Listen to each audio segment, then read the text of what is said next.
அனைத்து நல்லவங்களுக்கும் வணக்கம். ரவிக்குமாரின் அரசியல் உண்மைகள். இன்றைய தகவலில் நிறைய தகவல்கள் நம்ம அனலைஸ் பண்ண போகிறோங்க. அப்படியே இங்கே தமிழ்நாட்டில் தொடங்கி நேராக போய் டெல்லி வரைக்கும் முடிக்க போகிறோம். பயணத்தை அங்கே தான் நம்ம தொடங்க போகிறோம். வழியில் இருக்கக்கூடிய அனைத்து செய்திகளும் அப்படியே அள்ளி போட்டுட்டு போய் டெல்லியில் போய் நம்ம ரீச் ஆகிட்டு மொத்த செய்தியை முடிக்க போகிறோம். நம்ம எல்லாமே பரபரப்பான செய்திகள் அப்படின்னு வச்சுக்கோங்களேன். இன்ட்ரோடக்ஷன்லாம் தேவையே இல்லை. நம்ம நேராக நம்ம வீடியோ பதிவுகளே போயிடலாம். நம்ம வீடியோக்குள்ள பொறுத்த மாதிரி நீங்கள் நம்ம சேனல் சப்ஸ்கிரைப் பண்ணிட்டு வாங்க. மறக்காம பெல் பட்டன் கிளிக் பண்ணி ஆல் ஆப்ஷன்ஸ் கொடுங்க. வீடியோக்குள்ள போகலாம்.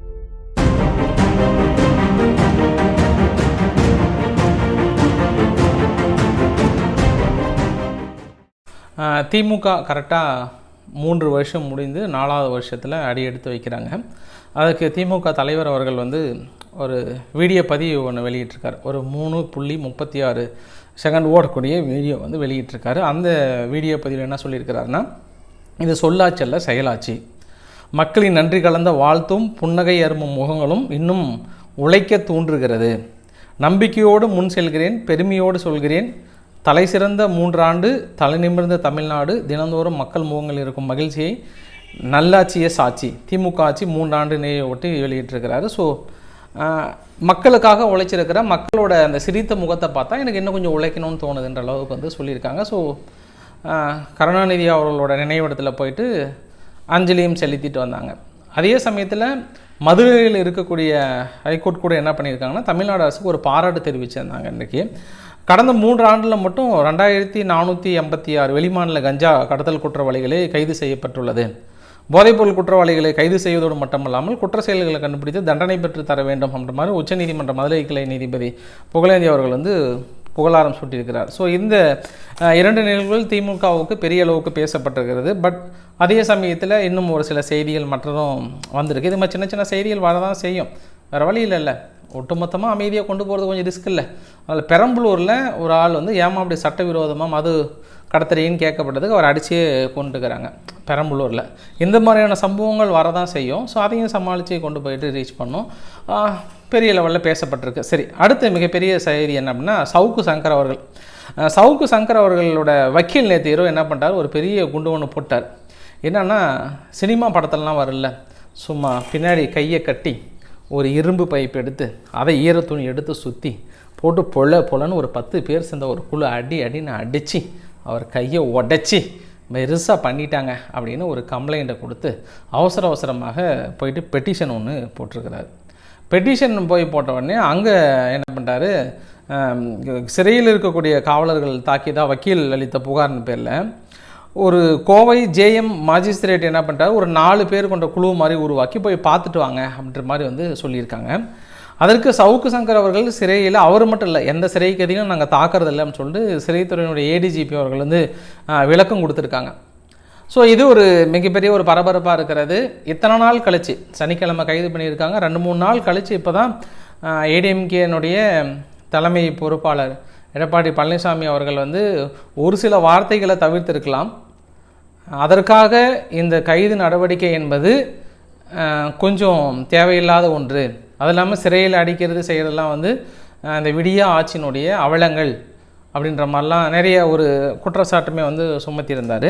பட் சவுக்கு சங்கர் பெரிய அளவுக்கு ஏடிஎம்கே சங்கராக மாறினதுக்கப்புறம் பெரிய அளவுக்கான ஆதரவு அலைகள் வரும்னு பார்த்தா, ஆனால் அவருக்கு அவ்வளோ கொடுக்கல. இத்தனை நாள் கழித்து இந்த ஒரு சம்பவம் எப்போ சிறையில் அடிச்சிருக்காங்க அப்படின்ற ஒரு தகவல் தெரிஞ்சதுக்கப்புறம் தான் ஏடிஎம்கேனுடைய தலைவர் எடப்பாடி பழனிசாமி அவர்கள் இன்று ஒரு தகவல் கூறியிருக்காங்க. சனிக்கிழமை கேட்கப்பட்ட கேள்விக்கு நான் இன்னும் இந்த நியூஸ் எனக்கு தெரியல, நான் பார்த்துட்டு சொல்கிறேன் அப்படின்னு சொன்னார். இப்போ இத்தனை நாள் கழித்து இன்றைக்கி அறிக்கையை கொடுத்துருக்குறாங்க. அதே போல் சவுக்கு சங்கர் அவர்கள் காரில் ஒரு 1/2 கிலோ கஞ்சா இருந்துன்னு சொன்னாங்க இல்லையா, அந்த கஞ்சாவை சப்ளை செஞ்ச ஆளை பிடிச்சிட்டேன் அப்படின்னு இன்றைக்கி ஒரு கேஸு போட்டிருக்காங்க. ராமநாதபுரம் மாவட்டத்தை கமுதியை சேர்ந்த மகேந்திரன் அவங்ககிட்ட 3 கிலோ பறிச்சிருக்கிறாங்களாம். 3 கிலோவை பறித்து இப்போ பண்ணி அங்கேயும் லிங்க் பண்ணுறாங்க. மேபி வருங்காலங்களில் கஞ்சா பெரிய அளவுக்கு சப்ளை பண்ணார் அப்படின்ற மாதிரி வருவதற்கு நிறைய வாய்ப்புகள் இருக்குது. ஏன்னா போகிற போக்க பார்த்தா அது மாதிரி தான் கேஸ்லாம் போயிட்டுருக்கு. அது இல்லாமல் இவர் மெயின் என்ன அப்படின்னு வச்சுக்கோங்களேன், சவுக்கு சங்கர் அவர்கள் பெண் காவலர்களை அந்தந்த பொறுப்பில் அந்த ஒரு விஷயத்தை அவர் அவாய்ட் பண்ணியிருக்கணும். கொஞ்சம் தரக்குறைவாக பேசியிருக்கிறாங்க. அதே மாதிரி ஜட்ஜி வீட்டில் வேலை செய்கிற கணவன் இறந்த கைமீன்கள்லாம் போயிட்டு அந்த மாதிரியான வசனங்கள்லாம் நிறையா அவர் தவிர்த்திருந்தாருன்னா நிறைய பேர் ஓரளவுக்கு சப்போர்ட் பண்ணியிருப்பாங்க. அந்த மாதிரி வசனங்களை அவர் தவிர்க்கிறது நல்லது தான். அதற்காக மற்றவங்க பேசலையா அப்படின்னும் போது இவர் கொஞ்சம் திரும்பி பார்க்க மற்றவங்க கூட பேசியிருக்காங்க. எடப்பாடி பழனிசாமி அவர்களே இதை விட கீழ்த்தரமான கருத்துக்களை சொல்லியிருக்காங்க. ஆனால் அவங்க வேறு, டிஎம்கே ஏடிஎம்கே ஹேண்டில் பண்ணுறது வேறு, இங்கே பக்கம் டிஎம்கே ஹேண்டில் பண்ணுறது வேறுன்றது எல்லாத்துக்கும் தெரியும். ஏன்னா டிஎம்கே வேறு மாதிரி ஹேண்டில் பண்ணுவாங்க. நீங்களே பாருங்களேன், அந்த வீடியோ நான் உங்களுக்கு சொல்கிறேன் பாருங்கள். இந்த வீடியோ பதிவு பார்த்துருங்களேன். திமுகவினருக்கு தேவை ஒட்டி அவர்களுடைய உடல் தேவையுமே எடப்பாடி பழனிசாமி நிறைவு செய்திருக்கிறார். அப்படிங்கும்போது என்ன கேவலமான கட்சிடா, இவன் எப்படி முதலமைச்சரானா? காலில் விழுந்து முதலமைச்சரானான்னு பார்த்தா விபச்சாரம் செய்து முதலமைச்சரா இருக்கிறாரு எடப்பாடி பழனிசாமி. அதுதான் அங்க தெரிய வந்திருக்கு. கூவத்தூர்ல போய் கும்மாலம் அடிக்கும் போது ஒவ்வொருத்தரும் இந்த பெண் எனக்கு வேணும் அப்படின்னு கேட்டிருக்கிறாங்க. அதையெல்லாம் இவர் நடிகைகள் அதை நம்ம சொல்ல வேண்டாமேன்னு யோசிக்கிறோம். பெண் எவ்வளோ ஒரு கீழ்த்தரமான கருத்தெல்லாம் அரேஞ்ச் பண்ணியிருக்கிற பெண்ணெல்லாம் சப்ளை பண்ணுறாருன்ற மாதிரி சொல்லியிருக்காங்க. ஸோ இதற்கு அந்த லேடி மீதில் எடுத்தாங்களா, இல்லை அந்த நெறியாளர் உட்காந்து கேட்குறான் பார்த்தியா அவன் மேலே ஏதாவது எடுத்தாங்களா அப்படின்னா எதுவும் கேட்கல. ஆனால் இதுக்கே பார்த்தீங்கன்னா இந்த சவுக்கு சங்கர் மீதும் வழக்கு பதிவு பண்ணியிருக்காங்க. ஆப்போசிட்டில் ஃப்ளிக்ஸ் இருக்கிறாரு, ரெட்ஃப்ளிக்ஸினுடைய சேனல் ஃப்ளிக்ஸ் இருக்கிறார்ல, அவர் மீதும் கேஸ் ஃபைல் பண்ணிட்டாங்க. நீ எப்படி அந்த வீடியோ வெளியிடலான்னு சொல்லிட்டு அவரும் இப்போ தேடப்படும் குற்றவாளி மாதிரி ஒரு வீட்டில் இல்லை எஸ்கேப் ஆகிட்டாரு அப்படின்ற மாதிரி சொல்லியிருக்காங்க. பட் அப்படின்னா அங்கே கரிகாலன் அவர்களும் நெறியாளர் கரிகாலன் அவர்களையும் பேட்டி எடுத்தவரையும் கூட அங்கே கூட எடப்பாடி நினச்சிருந்தா அப்போ கைது பண்ணியிருக்கலாம். பட் அந்த அளவுக்கு விட்டுட்டாங்க. ஏன்னா இது மாதிரியான கருத்துக்கள் வரதானே செய்யும். எல்லா கருத்துக்களையும் ஏற்றுக்கணும். நம்ம 2 ஆங்கிளில் பார்க்கலாம். கருத்துக்கள் அப்படின்னும் போது எப்படின்னா, இன்று கூட என்னாச்சுன்னா ஒரு ரொம்ப வீடியோ வைரல் ஆச்சு. நீங்கள் கூட மேபி கேள்விப்பட்டிருப்பீங்க. கேரளாவில் கொல்கத்தாவில் மம்தா பானர்ஜி அவர்களோட வீடியோ கொஞ்சம் டான்ஸ் போடுற மாதிரி அப்படியே வெளியே அப்படியே கொஞ்சம் பப்ளிக் மத்தியில் டான்ஸ் போடுற மாதிரி இருந்தோடனே அங்கே இருக்கக்கூடிய காவல்துறை என்ன பண்ணுறாங்கன்னா, அது டிக்டேட்டர்ஷிப் சர்வதிகாரி அப்படின்ற மாதிரி போட்டு இந்த வீடியோ பதிவை ஷேர் பண்ணிங்கன்னா உங்களை கைது பண்ணுவேன் அப்படின்னு சொன்னாங்க. அதுக்கப்புறம் இது எக்ஸலத்தில் என்னாச்சு அப்படின்னா, எல்லாருமே இந்த வீடியோவை ஷேர் பண்ணி கீழே கொல்கத்தா காவல்துறை உங்களை கைது பண்ணும், அதனால் ஷேர் பண்ணாதீங்க. திரும்பி இன்னொருத்தர் என்ன பண்ணிட்டாங்க, இந்த வீடியோவை ஷேர் பண்ணிங்கன்னா கொல்கத்தா காவல்துறை கைது பண்ணுன்னு சொல்லிட்டு அப்படி ஷேர் பண்ணியே ஆயிரக்கணக்கான லட்சக்கணக்கான பேர் பார்த்துட்டாங்க. ஆனால் இதே இன்னொருத்தர் என்ன பண்ணாங்கன்னா, அப்படியே மோடியோட முகத்தை மாற்றி அந்த வீடியோ பதிவு கூட பாருங்கள். இந்த வீடியோ பதிவு இதே மோடி சர்வதிகாரி இருக்கிறார், அவரை தான் என்னை கைது பண்ணிடுவார் அப்படின்னு இந்த வீடியோ பதிவு வெளியிட்டது. ஆனால் மோடி அவர்கள் என்ன பண்ணிட்டாருன்னா, இந்த வீடியோவை பார்க்கும்போது எனக்கு நான் இந்த மாதிரி டான்ஸ் ஆடுற மாதிரி பண்ணது நான் என்ஜாய் பண்ணியிருக்கேன், சூப்பர் வெரி குட்னு சொல்லிட்டு பாராட்டு தெரிவிச்சிட்டாரு எக்ஸ்தலத்தில். உடனே என்னாச்சு அப்படின்னா, இந்த பக்கம் பிரைம் மினிஸ்டர் புகழ்ந்துட்டாங்க. இப்போ யார் சர்வதிகாரி? தன்னை பற்றி விமர்சனத்திற்கு நேரடியாக அங்கேயே போயிட்டு பதிலளித்து நான் இது நல்லா இருக்குது சூப்பராக இருக்குதுன்னு சொல்லிட்டு அங்கேயே ஒரு கமெண்ட் கொடுத்துருக்கிறாரு. அவரா இல்லை மம்தா பானர்ஜி அவர்களா?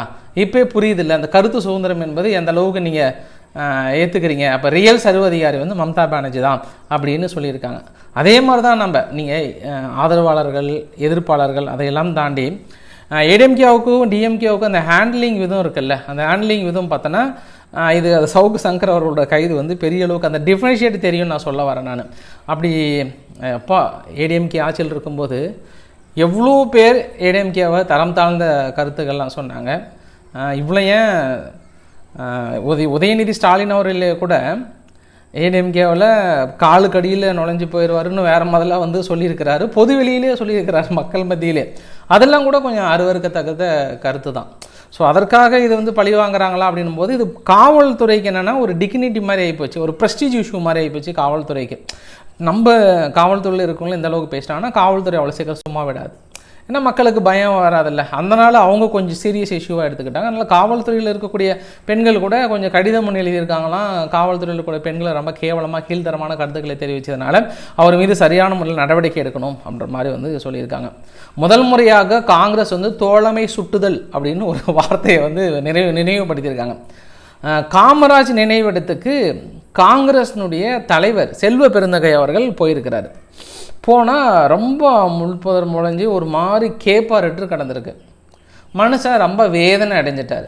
வேதனை அடைஞ்சு என்ன பண்ணிட்டாரு, பொதுத்துறை நிறுவனத்தை சார்ந்த அதிகாரிகள் கொஞ்சமாவது ஜெயலலிதா நினைவிடத்தை பராமரிக்கிற அளவுக்கு கொஞ்சமாவது பராமரிச்சிங்கன்னா பரவாயில்ல அப்படின்னு கிட்டத்தட்ட ஜெயலலிதா நினைவிடத்தை போய் பார்த்தா எந்த அளவுக்கு இருக்கோ அந்த அளவுக்கு அதில் ஒரு கால்வாசி பண்ணிங்கன்னா கூட பரவாயில்ல அப்படின்னு திரும்பி திரும்பி அந்த ஜெயலலிதா நினைவிடத்தை தான் ஞாபகப்படுத்தினார். கருணாநிதி அவர்களோட நினைவிடத்தை அவர் சொல்லவே இல்லை.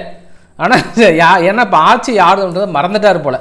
அதனால் அந்த பொதுத்துறை நிறுவனங்களுக்கு ஒரு ரெக்வஸ்ட் வச்சுருக்காங்க. இருந்தாலும் அட்லீஸ்ட் இப்போயாவது இந்த காங்கிரஸ் கொஞ்சம் அப்படி லைட்டாக வாயை திறந்து கொஞ்சம் காமராஜ் நினைவெடுத்து கொஞ்சம் பாருங்க அப்படின்னு கேட்டதே பெரிய விஷயந்தான். அந்தளவுக்கு கொஞ்சம் தைரியம் வந்திருக்கு அப்படின்னு கூட நம்ம சொல்லலாம். நம்ம இதில் நான் அவர் பேசின பேச்சில் ஒரு விஷயம் நான் நல்லா தெரிஞ்சிட்டேன். அதாவது திமுகவுக்கு எந்த கஷ்டமும் வந்துடக்கூடாது, இப்போ ஏடிஎம்கே ஆட்சி இருக்கிற மாதிரி நினச்சிக்கிட்டார் போல். அதனால் ஜெயலலிதா நினைவெடுத்த பராமரிக்கிற அளவுக்கு இங்கே கொஞ்சமாவது பண்ணுங்க அப்படின்ற மாதிரி கொஞ்சம் மறந்துட்டார் போல் அவர். கொஞ்சம் யாராவது பக்கத்தில் தலைவரே இது வந்து ஏடிஎம்கே ஆட்சி இல்லை திமுக ஆட்சி தான், கொஞ்சம் கலைஞர் நினைவெடுத்து சேர்த்து சொல்லுங்கள் அப்படின்னு. ஆனால் சொல்லியிருந்தானே ஒரு வேளை டக்குன்னு சொல்லியிருப்பாரா என்னன்னு தெரியல. அதனால் கொஞ்சம் மறந்து அந்த இடத்துல வந்து பேசியிருக்கிறார். அதுவுமே பெரிய ஒரு பேசு பொருளாக இருந்தது. நெல்லையில் இருக்கக்கூடிய நவாஸ் கனி அவர்கள் எம்பி எலெக்ஷன் நின்றார்ல, அவர் வந்து 5 கோடி நஷ்டீடு கேட்டு சாட்டை திருமுருகன் அவர்களுக்கு மானஸ்ட் வழக்கு போட்டிருக்காரு. சாட்டை துரைமுருகன் அவர்கள் நாம் தமிழர் கட்சியினுடைய ஸ்போக் பர்சன், அது இல்லாமல் யூடியூப்பில் பார்த்துருப்பீங்க. இவர் என்ன பண்ணிட்டார் அந்த வீடியோவில், குறிப்பாக நவாஸ் கனி அவர்கள் ஒவ்வொரு ஜமாத்தாக வந்து 5 லட்சம் 10 லட்சம் நம்மளாம் வந்து கொடுத்தாங்க, அதனால் வாக்காளர்களுக்கு கொடுத்தாங்கன்ற மாதிரி சொன்னோன்னே என்னுடைய நற்பேர் களங்கம் ஏற்படுத்திருக்கு, நான் வாக்காளர்கள்லாம் பணம் கொடுக்கல, வீடியோ இருந்தால் ப்ரூஃப் இருந்தால் கொடுங்க, இல்லைனா மான நஷ்டங்களுக்கு 5 கோடி கொடுங்கன்னு இருக்காங்க. ஆக்சுவலாக யதார்த்தத்தின் உண்மை, அவர் ப்ரூஃப் கேட்குறாரு, அதெல்லாம் ஒரு பக்கம் விட்டுருங்க. நீங்கள் உங்கள் மனசாட்சியை தொட்டு சொல்லுங்கள், வாக்காளர்களுக்கு வாக்காளர் உரிமை தொகை கொடுத்தாங்களா இல்லையா? திமுக தரப்பில் இருந்தோ இல்லை காங்கிரஸ் தரப்பில் இருந்தோ இல்லை ஏடிஎம்கே தரப்பில் இருந்தோ இல்லை பிஜேபி தரப்பில் ஒரு சில இடத்துல கொடுத்தாங்க அப்படின்ற மாதிரி வந்து சொல்கிறாங்க. கொடுத்தாங்களா இல்லையா? அப்படியே இப்போ வழக்கு தொடர்ந்ததுனால நம்ம நெல்லுவங்க அப்படின்னு இப்போ நீ ஒன்று 100% மக்கள் வந்து கொடுத்தாங்க, ஓட்டுக்கு 500 300 200. அதுக்காக எங்கிட்ட நான் ப்ரூஃப் கேட்டால் நான் என்ன சொல்லுவேன்? எங்கள் ஊர் மக்கள் வாங்கினா போயிட்டு ஏங்க நீ பணம் வாங்கினு யார் வந்து ஒத்துக்குவாங்க? ஆக்சுவலாக உண்மையின் யதார்த்தமாக அதுதான். இது தகவல் அறிந்ததுலேருந்து நான் சொல்கிறேன். நான் அதுக்காக நம்மளுக்கு ஏன்னா வழக்கை தொடுத்துறாதீங்க, ஏன்னா அப்படி ஓரமாக உட்காந்து பேசிகிட்டு இருக்கிற மாதிரியான ஒரு ரெக்வஸ்ட் இந்த இடத்துல வச்சுறேன் நான். ஆனால் இந்த ஒரு அடிப்படையின் காரணமாக அப்படி ஒரு வழக்கு தெரிஞ்சிருக்காங்க. 3ஆம் கட்ட வாக்குப்பதிவு 7ஆம் தேதி நடக்குது இல்லையா? இதில் குறிப்பாக குஜராத் முழுவதும் நடக்குது. கர்நாடகாவில் மீதி பாதி, ஏற்கனவே 14 பக்கம் நடந்துருச்சு, மீதி கிட்டத்தட்ட பாதி நடக்குது. மகாராஷ்டிராவில் நடக்கிறது பாதி, கோவா முழுசாக முடிக்கிறாங்க, மத்திய பிரதேசில் பாதி, சத்தீஸ்கர், வெஸ்ட் பெங்காலில் சும்மா ஒரு 4, பீகார், அசாம், உத்தரப்பிரதேசில் சும்மா கொஞ்சம் நடக்குது. இதுக்கப்புறம் பார்த்தோன்னா மே 13 4th பேஸ், அப்புறம் மே 20 அடுத்த ஸ்பேஸ் வந்து. ஸோ பெரிய அளவுக்கான தேர்தல் பயங்கரமாக போயிட்டுருக்கு. அதில் உத்தரப்பிரதேசில் மட்டும் ஒரு சில இடத்துல சின்ன சின்ன பிரச்சனை அப்படின்ற மாதிரி வந்து கலைஞர் டிவியில் வந்து சொன்னாங்க. மற்ற சேனலில் வராதனால அந்த நியூஸை கொஞ்சம் நான் அப்படியே தள்ளி வைக்கிறேன். இதில் எனக்கு பெரிய சந்தேகம் என்ன அப்படின்னா, நக்கீரனுடைய நியூஸ்லேயே நான் பார்த்தேன், நான் ஜாபர் சாதிக்கு வந்து அப்ரூவராக மாறி இருக்கிறாரு, அதனால் அதிர போகும் தமிழக அரசியல் அப்படின்னு போட்டிருக்காங்க. இந்த ஒரு டாப்பிக்கெல்லாம் பார்த்த உடனே எனக்கு என்ன ஒரு சந்தேகம் அப்படின்னா, அங்கே நார்கோட்டிக்ஸ் போர்டை பொறுத்த வரைக்கும் உள்ளே ரொம்ப ரகசியமாக விசாரணை பண்ணுவாங்க. அந்த விசாரணையோட அளவு துளி கூட வெளியே வராது. அப்படி வெளியே வந்துச்சுன்னா அந்த விசாரணை வேஸ்ட். அது நம்ம கேஸ் ஃபைல் பண்ணலாம் யாராக இருந்தாலும். ஏன்னா விசாரணை வெளியில் பொதுமக்களுக்கு தெரிகிற அளவுக்கு விசாரணை பண்ணுறாங்கன்னா அது பேர் விசாரணையே கிடையாதும் கூட. ஆனால் அவ்வளோ ரகசியமாக விசாரணை பண்ணுறது இது பத்திரிகையாளர்களுக்கு எப்படி தெரியுது? இல்லை சொந்த கற்பனையே எழுதிட்டு இருக்காங்க. ஆக்சுவலாக பார்த்தீங்கன்னா எனக்கு இதில் உடன்பாடே கிடையாது. ஜாபர் சாதி கைதானதுலேருந்து இன்ன வரைக்கும் பார்த்தீங்கன்னா அதை சார்ந்து இந்த யூடியூப்பில் வரக்கூடிய டாபிக் மீது எல்லாம் பார்த்தீங்கன்னா ஒன்று கூட உண்மையே கிடையாது.